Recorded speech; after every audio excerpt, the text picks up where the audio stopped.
c'est là où je vais peut-être commencer à chialer. Est-ce que tu es OK avec la relation que j'ai aujourd'hui avec... Allez vous faire foutre. Oh, tiens, tu vas couper peut-être. Moi, tant que personne te force à le faire et que c'est toi qui le fais, moi, j'ai aucun problème avec ça. Là, c'est vraiment des trucs que tu sais même pas que je suis en train de te dire maintenant. Et ta fille fait un truc en sous-vêtements sur scène. Je dis oui, et alors? Moi, j'étais une enfant sage. C'est parce que juste, j'avais peur pour ma vie. Qui je suis moi pour t'interdire de le faire? Est-ce qu'il y a des potes à moi que tu peux pas saquer? Moi, j'avais une question quand même à te poser avant. Encore? Je suis un peu stressée là. Attends, je sens mes questions. Ok, respirons. Oublie qu'il y a la caméra, on s'en fiche. Hein. Okay. Alors, bonjour à tous. Aujourd'hui, je vais interviewer un invité très spécial qui est mon papa. On va parler... Alors, j'ai prévu des questions un peu sur la vie générale, sur les relations, sur des anecdotes et tout, ok? Déjà, petite question d'échauffement. Ça commence cash, hein. Si tu devais te décrire en 3 mots. Ouais, super. Hein. Le mec... Ouais, c'est ça, le mec a rien préparé du tout. En 3 mots... Oh, putain, j'ai l'impression que ça a des réponses bateau. Drôle, empathique, sensible. Je sais pas si c'est 3 mots qui me représentent, mais drôle, évidemment, tout le monde le dit, donc je pense que ça va être les 3. Drôle, empathique et sensible. Et j'aimerais bien que tu me racontes ton premier souvenir d'enfance. Waouh. Ouais, c'est très très compliqué. Mon premier souvenir d'enfance. Putain, même ma psy me l'a pas posé comme question. Ah, mais tu vois, ça Le premier souvenir d'enfance qui me vient là, c'est le jour du décès de mon papa. Voilà. C'est le premier, voilà, on va commencer à chialer. Non, mais oui, c'est le premier souvenir parce que je pense que c'est le plus marquant et très certainement j'ai dû le avant cette période-là, je pense que j'ai dû l'occulter, l'enfouir, je sais pas, mais ouais, c'est pas nécessairement un souvenir très très joyeux, mais c'est le premier qui me vient de mon enfance parce que j'avais 7 ans, donc c'est le premier qui me revient. Après il y en a plein des joyeux, hein. Après celui-là, mais c'était le but de ma question. Voilà. Mais le premier, oui, c'est malheureusement celui-là, et je pense que c'est sur la base sur laquelle je me suis construit. En fait, j'ai des questions de psy, je crois. T'étais quel genre d'ado? Est-ce que t'étais plutôt sage ou rebelle ou autre? Ouais, je pense que j'étais un peu des deux. J'ai jamais voulu faire de grosses conneries par rapport à ma maman, pour pas la rendre triste. Mais j'avais besoin d'être un peu rebelle. Alors j'avais les cheveux longs, je traînais avec je vais pas dire des petites frappes parce que bon, à Saint-Palais, on va pas quand même déconner, c'était pas non plus des... Mais bon, pour Saint-Palais, c'était quand même des mecs un peu... des mecs et des filles, hein, un peu hors cadre, mais j'étais un peu des deux, mais sans jamais dépasser la ligne blanche. Même si j'ai été un petit tour à la gendarmerie, voilà. Pourquoi? À l'époque, c'était dans les années 80, il y avait tout ce qui était le truc basque. Il y a eu des tags qui avaient été faits de mémoire au camping de Saint-Palais et on avait été tous embarqués, voilà, la gendarmerie. Je sais pas si mamie le sait d'ailleurs, mais en espérant qu'elle voit jamais ça. Mais voilà, c'était bon. Des petites conneries. Oui, j'ai jamais fait. Non, j'ai jamais fait de grosses conneries. J'ai fait des petites conneries comme beaucoup de jeunes, mais non, de grosses, non. Ah oui, parce que il y a vraiment une question, c'est vraiment ça. Une grosse honte ou une bêtise que tu as faite ado et que tu n'as jamais racontée. Ouais, course-poursuite avec la gendarmerie, toujours. J'étais avec mon pote, j'avais une petite moto, un petit 50 cm3. Et il s'appelait François, je crois qu'il est décédé depuis. Et il s'appelait François, lui c'était je sais pas s'il était dealer, mais en tout cas fumeur de shit, etc. Et on était les deux sur la moto, lui n'avait pas le casque. Et donc on s'est fait courser par la gendarmerie et évidemment on s'est fait rattraper. Alors moi j'ai rien eu pour le coup. C'est lui qui a mangé et voilà, j'en ai... Je veux pas dire que j'en ai honte, mais voilà, c'est pas bien parce que c'était pas... je disais tout à l'heure, je voulais pas rendre triste mamie pour des conneries comme ça. Et je l'ai fait, mais parce que je m'adaptais avec les personnes avec qui j'étais. Comme c'était une petite frappe, voilà, j'ai fait la caïra et j'ai fait une course-poursuite avec la gendarmerie. Le rideau tombe. Ah oui, voilà, c'est ça. On voit La face cachée. Tu pensais devenir qui quand tu étais petit? T'imaginais comment ton futur? Alors pas celui que je vis, ça c'est sûr. J'étais persuadé, enfin en tout cas j'avais une grosse envie de vivre de la musique. Par n'importe quel biais, musicien, roadie, pour moi petit, mais même adolescent. Bon, pour moi les enfants c'était pas du tout une priorité. Ah non du tout. Du tout. Non. Pour moi, c'était la musique. Et c'était vraiment d'ailleurs toujours aujourd'hui, mais c'est vraiment le seul endroit où j'ai l'impression d'être, c'est un peu bizarre comme phrase, mais j'ai l'impression d'être moi que quand je fais de la musique. C'est très étonnant, mais c'est comme ça. Ça, par contre, je l'ai déjà dit à ma psy. Tu l'as déjà dit? Oui, ça on a déjà été là-dedans. C'était pas pour tout de suite, mais ça tombe bien parce que j'ai fait une catégorie musique. Ah.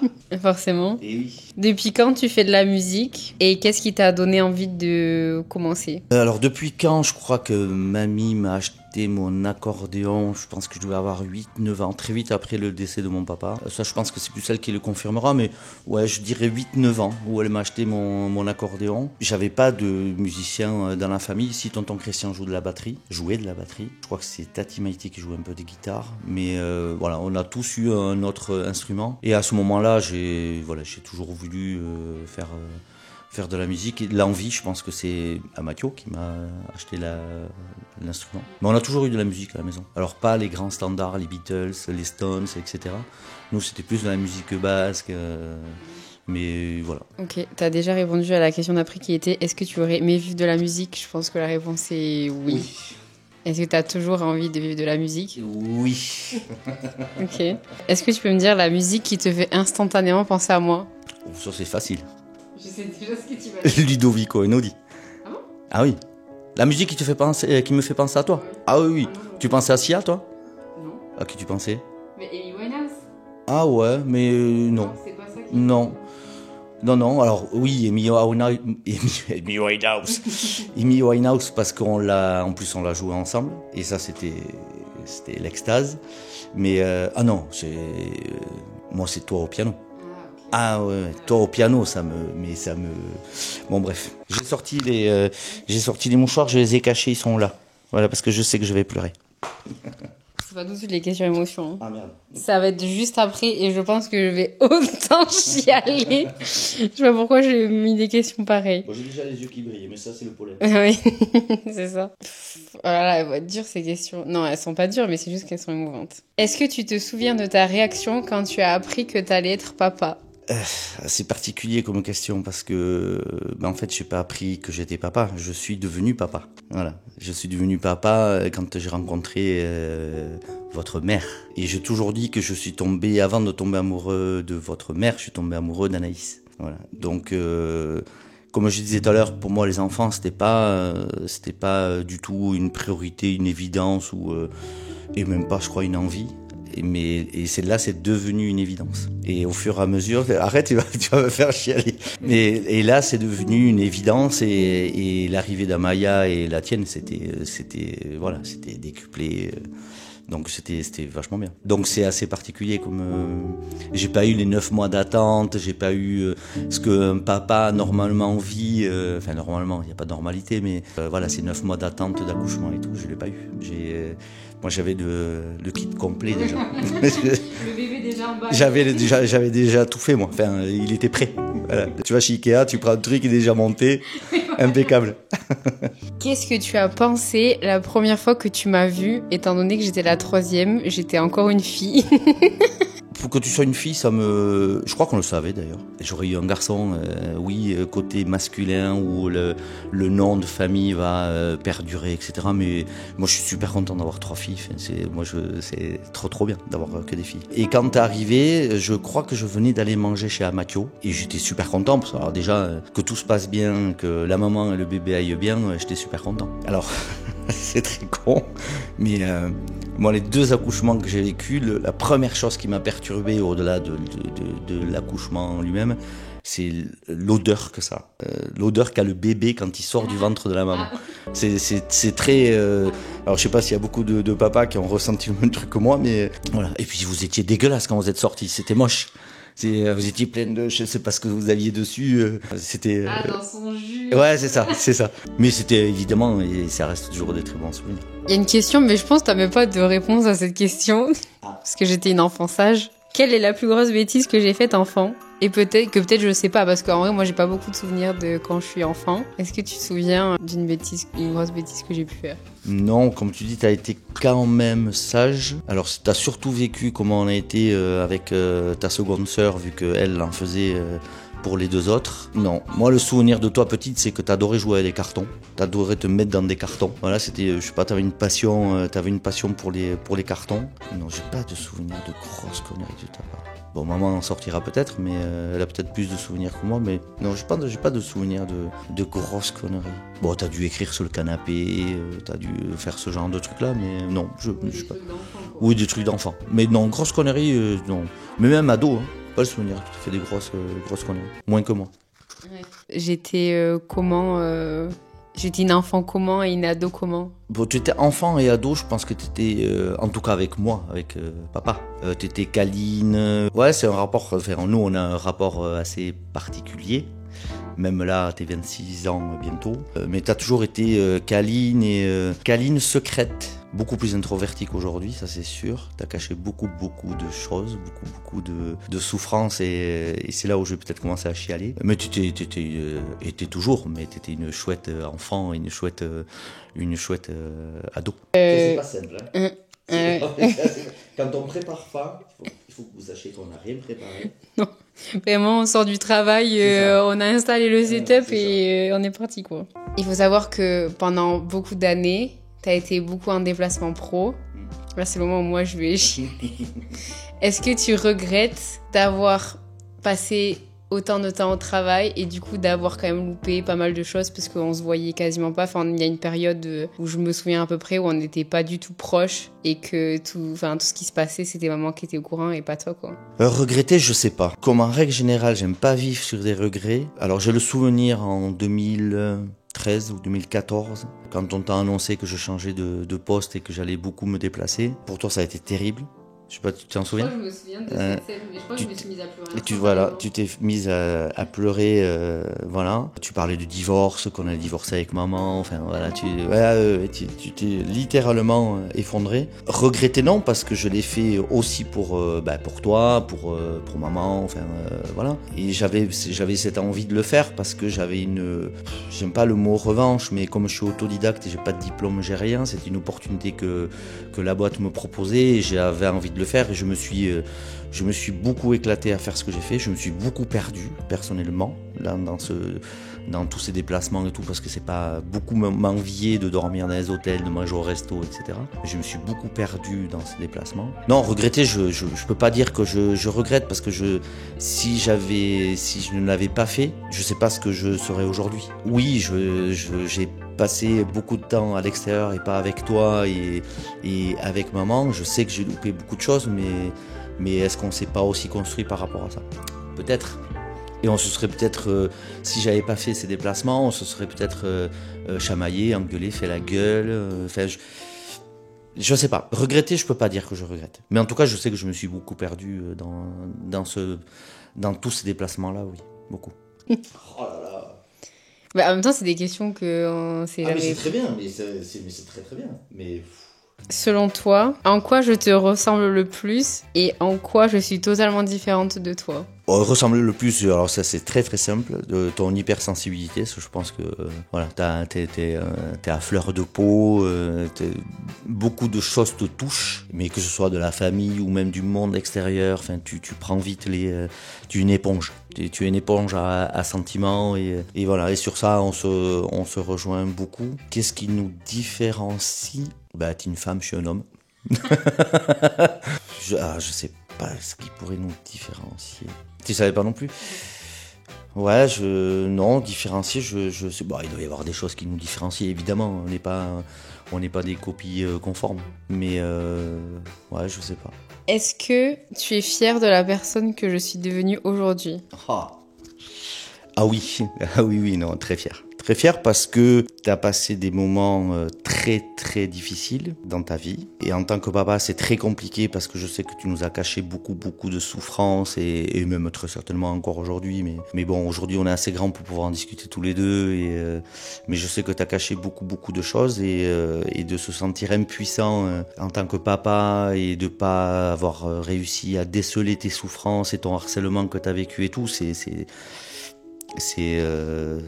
terrible. Donc je suis extrêmement fier de la femme que tu es devenue et que tu vives de tes passions, que tu sois autant épanoui dans la musique, la danse. Je suis super fier, évidemment que je suis super fier. Parce que et surtout que tu es une belle personne. Voilà, tu es une très belle personne. Oh putain. Oh là là. Avoue, t'es en train de retenir. Ah ouais, mais putain, j'ai le bide là, mais... Allez, c'est le rimel qui coule. C'est quoi le rimel? Le rimel, c'est le truc que vous mettez le film. C'est pas du rimel que vous mettez, c'est pas ça? Je pense que c'est le nom qu'on a employé genre en 1980. Bah, je suis désolé, je suis des années 80, je me maquillais en 80. Ah bon? Non. Est-ce que tu es ok avec la relation que j'ai aujourd'hui avec... Bon, j'ai toujours été ok avec la relation que t'as avec. Bah déjà, pour la première raison que je t'ai toujours dite, si t'es heureuse, moi je suis heureux. Ah, c'est la première des choses. Et la deuxième chose, c'est que je pense que c'est quelqu'un de bien et qu'il est intelligent. Et en plus, il a un avantage, il est Gémeaux. Tu m'as souvent dit, quand tu discutais avec t'as l'impression de discuter avec moi. Donc, écoute, pour toutes ces choses-là, non, mais évidemment que je suis très content, mais encore une fois, du moment que moi, mes filles sont heureuses, je peux pas aller à l'encontre de ça. La priorité, c'est que les filles soient heureuses. Mes filles soient heureuses. Après, t'es pas obligé de t'entendre avec tout le monde. J'aurais pu ne pas du tout m'entendre avec mais c'est pas le cas. Et je pense que c'est réciproque, donc voilà. Donc moi, votre bonheur me suffit. Quelle est la plus grande leçon que t'as apprise la vie? La plus grande leçon et que j'ai apprise il y a pas très longtemps, c'est avant de penser aux autres, pense à toi. Et ça, je l'ai appris il y a pas très longtemps et tu m'as posé une question il y a pas très longtemps non plus. Enfin, c'est pas nécessairement une question que tu m'as posée, on a échangé sur le bonheur, où est-ce que tu es heureux. Et je t'ai répondu que j'apprends à le devenir parce que je pense que je n'ai pas été sous mes airs de mec drôle et qui fait toujours le con. Parce que j'ai beaucoup pensé aux autres et en m'oubliant totalement. Et j'apprends maintenant à penser à moi et à devenir heureux. Voilà. Et ça, je pense que je le dois beaucoup à ma thérapie, qui me fait beaucoup de bien. Alors, je ne vais pas rentrer dans le détail parce que c'est pas le but, mais surtout si vous avez envie de faire une thérapie, faites-le. Ça, je le fais bien avec la caméra, non?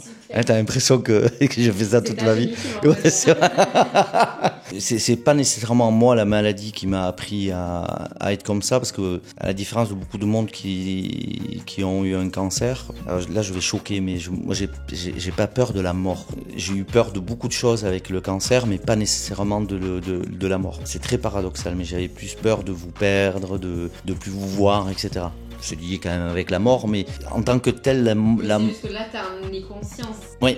Mais quand t'es mort, en réalité, bah... Oui, c'est ça. Mais voilà, moi, c'était plus le de plus vous voir, etc. Pas la mort en tant que telle. Donc moi, j'ai pas eu ce truc où, comment dire, beaucoup de malades du cancer ont ce truc de deuxième vie, de se dire, j'ai cette chance-là d'avoir une nouvelle vie. Moi, je suis pas tout à fait dans ce truc-là. Un petit peu, mais pas tout à fait. Mais par contre, j'ai appris une chose, c'est que il faut que je pense à moi et que je fasse les choses pour moi en premier, même si je pense encore beaucoup aux autres, mais il faut que je fasse les choses pour moi et que je sois enfin heureux. En tant qu'homme, je parle, parce que je suis un papa heureux. Et si tu pouvais donner un seul conseil à ta version plus jeune, ce serait quoi? Alors j'adore cette question. Je regarde beaucoup l'émission, je crois que ça s'appelle Un dimanche à la campagne avec Frédéric Lopez sur la 2. Et il passe la photo d'un des invités, donc enfant. Et il dit souvent, qu'est-ce que vous diriez à l'oreille de cet enfant en connaissant votre futur? Donc j'aime beaucoup cette question. Fais-toi confiance, je pense, ou aie plus confiance en toi et fais les choses pour toi. Voilà. C'est très axé sur moi, ça va paraître très égoïste. Mais ça me va parce que comme je le suis pas, donc ça me va assez. Ouais, fais-toi confiance et fais les choses pour toi d'abord, avant de faire les choses pour les autres. Okay. Et qu'est-ce que tu me dirais à moi pour mes 10 prochaines années? Un conseil que je dois appliquer? C'est le même ou pas? Ah, ça c'est sûr. Ah mais fais les choses pour toi et fais les choses que tu as envie de faire. Enfin, fais-toi plaisir, sois heureuse, bouffe la vie, enfin voilà. Et surtout n'écoute pas les ragots, enfin, voilà. Blinde-toi sur tout ça. Mais oui, fais les choses pour toi, surtout, avant de faire les choses pour les autres. Ça marche pas de toute façon. Puis comme de toute façon tu peux pas contenter tout le monde, tu auras toujours quelqu'un qui te dira ah, mais c'est pas bien ce que t'as fait, allez vous faire foutre. Ah non mais je te jure, il y a des fois j'ai envie de leur dire mais allez vous faire foutre. Laissez-moi tranquille, foutez-moi la paix, laissez-moi vivre et faire ce que j'ai envie de faire. Voilà, foutez-moi la paix. Vous savez, je commence à devenir vulgaire. Il va falloir que je mette des bips toutes les 2 secondes, sinon je vais me faire sauter la vidéo par YouTube. Tu penses quoi de ma présence sur les réseaux sociaux? Parce qu'en vrai, aujourd'hui, c'est un sujet d'actualité.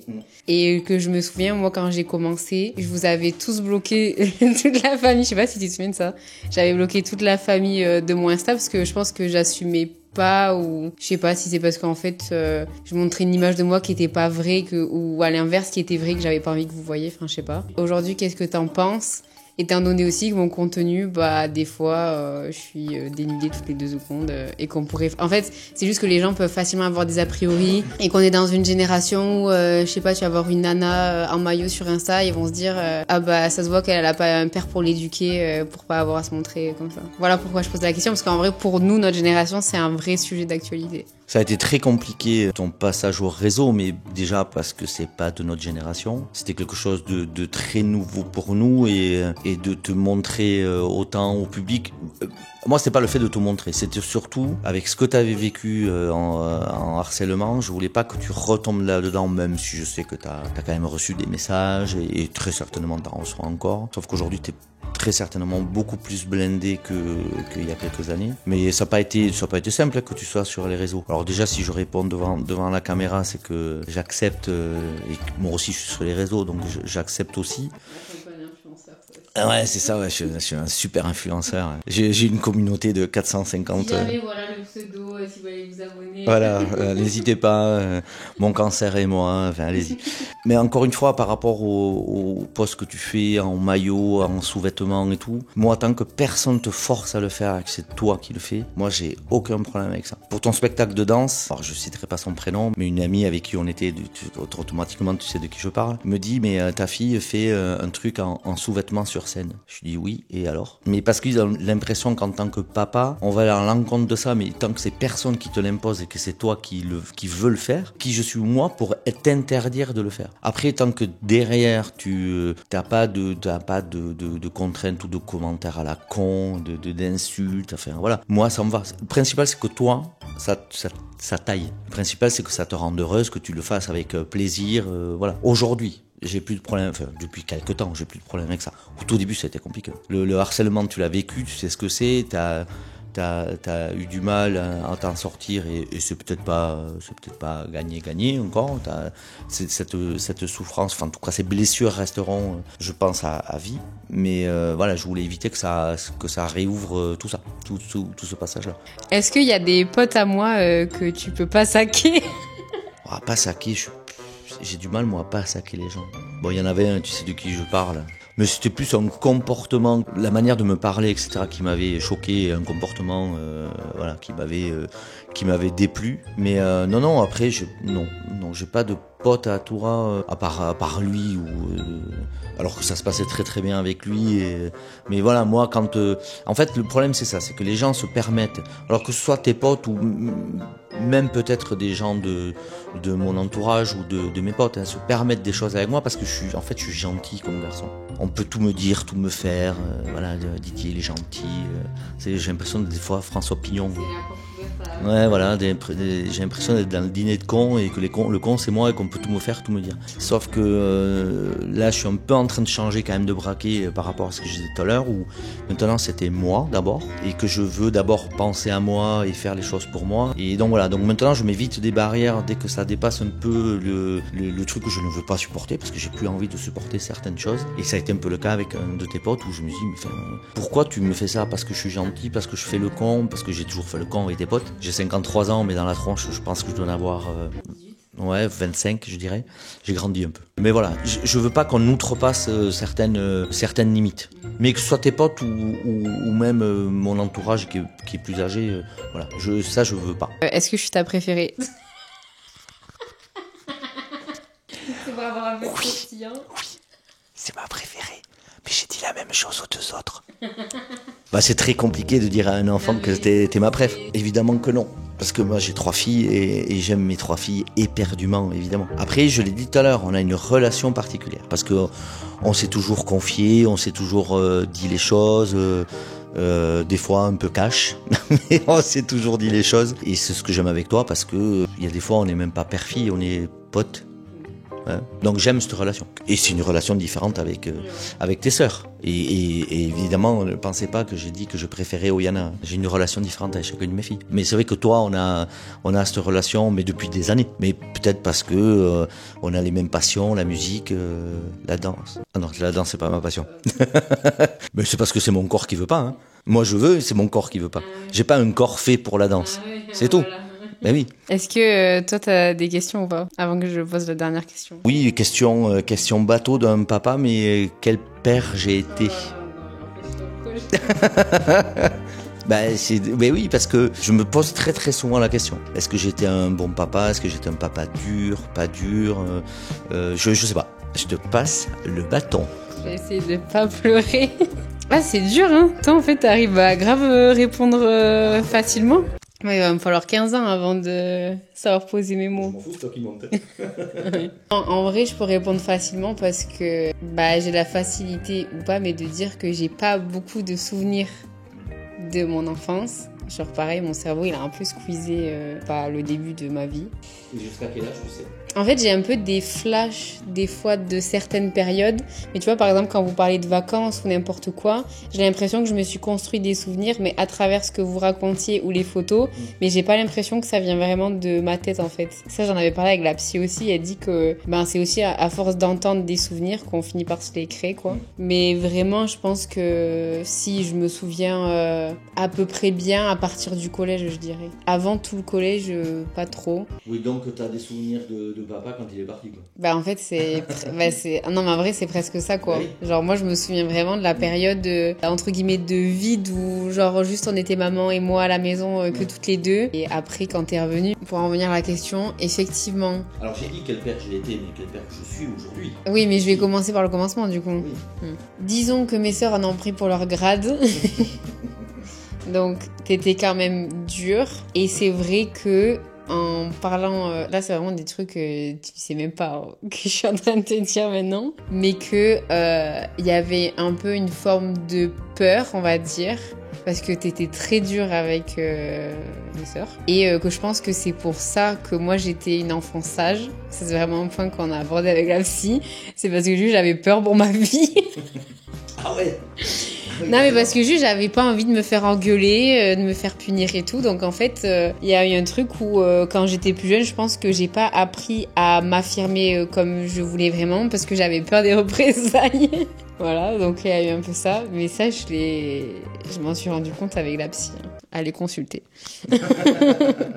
Et n'arrêtez pas. Voilà. Comme je te dis, il y a toute la période quand même où t'étais pas là. Donc en soi, j'ai pas trop de souvenirs, je me suis juste dit c'est comme ça, et du coup moi j'étais juste avec maman, donc tu sais, j'ai pas de souvenir de m'être dit quelque chose, juste c'était la vie, quoi. Et après, je sais pas à partir de quand, je dirais peut-être à partir du BTS, quand je suis partie à Toulouse, où on a commencé un peu à se rapprocher, à peu près. Je venais te voir quand t'étais à Toulouse, et ouais, voilà. Moi c'était terrible pour moi parce que moi j'ai eu 2 passages terribles avec toi, mais terribles. C'est ton départ à Toulouse. Alors ton départ aux États-Unis, ça a été c'était une catastrophe. Ah non, mais je souhaite pas cette douleur là à aucun départ. Enfin, ça a été. Et tu ne partais que aux États-Unis et tu partais vivre ton rêve, et c'est tellement égoïste de notre part. Enfin voilà. Bon, après on sortait de la période Covid. Enfin c'était compliqué, mais qu'est-ce que j'ai chialé, mais oh mon Dieu. Ah mais le jour où on t'a amené à Bordeaux, Mais c'est terrible. À Toulouse, oui, quand t'es parti faire ton BTS, dès que je venais à Toulouse, j'essayais de venir te voir, et parce que t'avais pas tout à fait 18 ans. Donc voilà, toute jeune dans une grande ville, voilà. Et en tant que papa, c'est toujours papa, en tant que parent, c'est toujours compliqué de voir son enfant partir dans une grande ville pour la première fois et tout. J'adorais ton appart, c'était super cool. Mais voilà, je t'ai piqué le bâton. Ouais. Oui, donc du coup, c'est à partir de cette période-là où on s'est un peu plus rapprochés. En fait, comme tu dis, je me suis souvenue de ce que tu as dit tout à l'heure dans la question de tout à l'heure. C'est que peut-être le fait que justement tu aies été absent une grande période, ça nous a permis de nous rapprocher plus tard. Et que peut-être, on sait pas, mais ça aurait pu être différent. On aurait pu au contraire même s'éloigner parce qu'il y aurait eu trop de conflits entre nous. Enfin, on n'en sait rien, mais bref. Et au final, non. On a chacun évolué de notre côté. On a fait du chemin, et après non, on s'est rendu compte qu'on pouvait parler de tout, qu'on avait quand même les mêmes centres d'intérêt, les mêmes passions, et comme tu dis, la même sensibilité, donc c'était facile de parler avec toi. Moi, je suis hyper fière aussi de la personne que tu es devenue de manière générale, pas qu'en tant que père, parce que c'est pas évident, je pense, quand on est un homme, de aussi se remettre en question, de se rendre compte de certaines choses, de se faire suivre, etc. Enfin, c'est des sujets qu'on n'aborde pas trop pour les hommes, je trouve. Voilà, après, avec toutes les étapes de la vie que t'as passées, il fallait en avoir des épaules solides quand même pour tout endurer. Mais tu nous as toujours partagé des belles valeurs. Mais ça, depuis, pour le coup, toujours, même si en soi, j'ai pas de souvenirs, je sais que la personne que je suis aujourd'hui, je le dois quand même à toi et à maman. Et même si j'étais pas forcément d'accord avec tout et que après, je reste une personne à part entière, quand même, les bases de la personne que je suis restent solides en termes de valeurs, en tout cas. Et voilà. Ça te va comment? Ouais, ça m'effraie un peu que tu me dises que j'ai été dur avec tes sœurs. Non, j'ai été sévère. Alors, elles ont pas de souvenir de tarte de ma part, mais j'avais pas besoin, je crois, de lever la main. C'est ça. J'avais pas besoin de lever la main. Je pense que juste je montais le ton. Juste tu passais la porte d'entrée. Ouais, c'est ça. Juste je passais la porte d'entrée, et je faisais déjà peur. Ah, mais attends, du coup, juste ça me fait penser. Non, mais juste pour dire que. Non, mais c'est dans le bon sens. Que vis-à-vis de ça, en fait, c'est quand même fou, je trouve, le avant-après. Ou même toi, peut-être qu'avec les années, tu t'es apaisé ou tu t'es rendu compte, je sais pas, t'as guéri certaines choses, même si je sais que tout n'est pas guéri. Après, peut-être que c'est aussi parce qu'on a grandi. Enfin, je sais pas, il y a un truc qui s'est passé qui fait que aujourd'hui, j'ai même du mal à imaginer que t'as pu être comme ça quand on était plus jeune. Alors, est-ce que c'est parce que, comme justement, t'as pas eu ton papa quand t'as grandi? Même s'il n'y a pas de mode d'emploi pour devenir père, t'as quand même pas eu de figure paternelle, donc je pense que ça y a joué. Ah oui, c'est sûr. Et qu'en grandissant, t'as aussi appris sur le tas et que tu t'es rendu compte qu'il y avait aussi d'autres façons de faire, de se comporter, et que c'était pas forcément la manière la plus dure qui était la mieux. Et au contraire, je pense que les périodes où on a été les plus proches, c'est où t'étais plus calme et apaisé, on va dire. Oui, l'image de père, c'est très compliqué. C'est pour ça que c'est pour ça que ça a été ma première question, quel papa j'étais, parce que pour moi, ça restera une douleur de me dire quel papa j'étais, vu que j'ai pas eu de figure paternelle, quel grand-père je suis, parce que j'ai la chance de l'être aussi.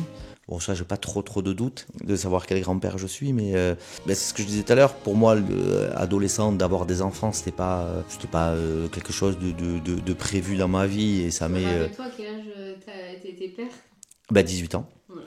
Voilà, j'ai rencontré ta maman, et Anaïs était déjà là, donc à 18 ans j'étais papa, et quasiment du jour au lendemain, donc j'étais pas préparé à ça, et c'est très jeune, 18 ans c'est très très jeune. Et pour toi j'avais 27 ans, si je dis pas de bêtises, donc à ton âge quoi. Ma dernière fille, je l'ai eue à ton âge. Oui, très jeune, et puis comme tu dis, beaucoup de choses que j'avais pas réglées, que j'ai pas tout réglé encore aujourd'hui, mais ça c'est pas grave, il faut faire petit à petit. Et ouais, je pense que la figure paternelle ça a été compliqué, donc ma seule façon en tout cas d'agir comme père, c'était d'être sévère. Et j'en suis désolé si vous avez souffert, mais je pense que vous êtes construite avec ça. Donc, vu les 3 filles que j'ai, je suis pas trop inquiet, même s'il y a quelque chose des trucs à soigner derrière. Le mot de la fin. Si t'avais un message à faire passer à ceux qui nous regardent, qu'importe le message, ça serait quoi? Soyez heureux et écoutez ce que vous avez là au fond. Toujours première des choses, écoutez ce que vous avez au fond de vous, avant d'écouter quoi que ce soit d'autre. Moi j'avais une question quand même à te poser avant. Ah, encore? Oh là là. Est-ce que tu es heureuse en tant que femme? Ouais. Pas en couple, etc. Ça je me doute ou pas, mais est-ce que tu es heureuse? Franchement, grave. Alors oui, comme tout le monde, il y a des choses à régler, machin. Bon, bref, après, en même temps, si on s'arrêtait que sur le négatif, on trouverait toujours des trucs à dire. Mais de manière générale, quand même, je pense que je suis dans une très bonne phase. Et je pense que ça faisait longtemps que je m'étais pas sentie bien, mais parce que quasiment tous les domaines de vie me conviennent. Je m'éclate à mon taf, à la danse, mes potes, mon couple. Enfin, tu vois, quasiment tous les domaines de vie sont cochés, quoi. Donc, non, là, je suis très heureuse. Après, avec le temps aussi, j'ai appris à comprendre que le bonheur, ça se décide, tu vois. Évidemment. Parce que tu vois, il y a plein de gens qui disent non, mais moi je sais pas ce que ça fait, je sais pas ce qu'il faut que je fasse pour être heureux. Mais en fait, il faut décider de l'être d'abord. Et c'est juste une question de perception, quoi. Comme on fait que dire, si tu fais que regarder le négatif, forcément que tu vas avoir une vie pourrie. Donc encore une fois, oui, tu peux te concentrer sur le négatif, mais moi je préfère me concentrer sur le positif. Je pense que le négatif, on s'est assez concentré dessus. Ce qui s'appelle la maturité. Ah, c'est ça.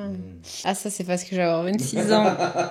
Aïe, aïe, Tu aïe. le couperas, c'est pas grave. Aïe, aïe, aïe. Bon, ça c'était pas la question de la fin. La question de la fin, justement, si tu avais un message à faire passer aux gens de ma génération qui vont écouter je sais pas si c'est un podcast, vidéo YouTube, voilà.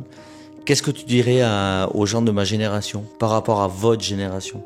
Il y a plusieurs choses. Être indulgent avec les nouvelles générations, parce que oui, il y a beaucoup de choses qui changent. Quand on voit la vie que vous avez quand vous étiez ado et nous, notre vie aujourd'hui, ça n'a strictement rien à voir. Mais du coup, de communiquer pour ça et pas de rester braqué sur des idées que tu peux avoir. Tout le monde ne peut pas être d'accord, mais je pense que tout le monde peut aussi s'écouter et juste échanger, quoi.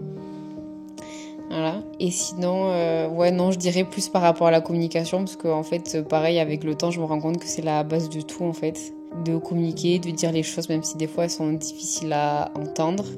En même temps, on peut pas savoir ce que les autres pensent, et la plus grande des souffrances, je pense aussi, c'est de beaucoup surinterpréter ce qui se passe, le comportement des autres, etc. Alors qu'au fond, on sait pas vraiment ce que la personne pense. De manière générale, mais oui, juste les parents aussi qui soient plus à l'écoute et aussi qui guérissent leurs blessures avant de...